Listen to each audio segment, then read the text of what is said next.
घना जंगल था। वहां हाथी, भालू और बंदर तीनों अच्छे दोस्त रहते थे। एक दिन वो जंगल के झरने के पास घूम रहे थे। अचानक बंदर ने कुछ चमकता हुआ देखा। हाथी ने अपनी सूंड से मिट्टी हटाई और एक कीमती हीरा मिला।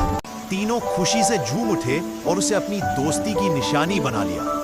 जंगल में उनका नाम मशहूर हो गया, हीरा वाले दोस्त।